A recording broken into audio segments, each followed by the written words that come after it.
Hantaran bergambar yang menyebarkan tangkap layar kononnya menunjukkan pelakon Allahyarham Nadia Kesuma rebah di lapangan terbang Raja Abdul Aziz, Jeddah telah disangkal oleh suaminya, Profesor Dr. Muhammad Kamarul Kabilan Abdullah. Beliau menafikan dakwaan tersebut melalui satu hantaran di Facebook. Muhammad Kamarul berkata maklumat yang tersebar mengenai kematian isterinya pada 15 Januari lalu adalah mengelirukan.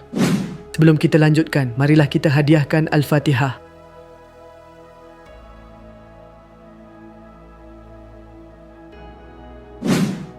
Sebagai pengetahuan semua, video yang dikatakan itu sebenarnya tidak wujud setakat ini.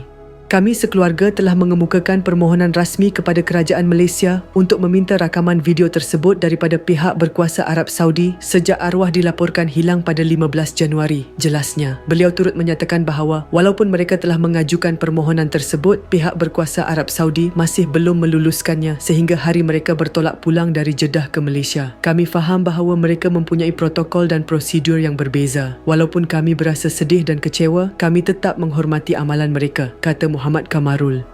Mengulas lebih lanjut, beliau turut menjelaskan tentang prosedur pihak berkuasa dalam menangani kes kehilangan orang dewasa di mana laporan hanya boleh dibuat setelah 24 jam kehilangan. Barulah pihak polis dapat menerima laporan dari keluarga atau pihak yang berkenaan. Jadi bagaimana kami tahu bahawa arwah meninggal dunia di lapangan terbang Jeddah? Kejadian itu sebenarnya diterangkan kepada kami oleh pegawai Arab Saudi berdasarkan rakaman CCTV. Namun video tersebut tidak ditunjukkan kepada kami dan lokasi sebenar kejadian itu juga tidak diberitahu kepada kami. Oleh itu, jika ada pihak yang mendakwa arwah jatuh di tempat tertentu, itu adalah tidak benar, jelas beliau lagi.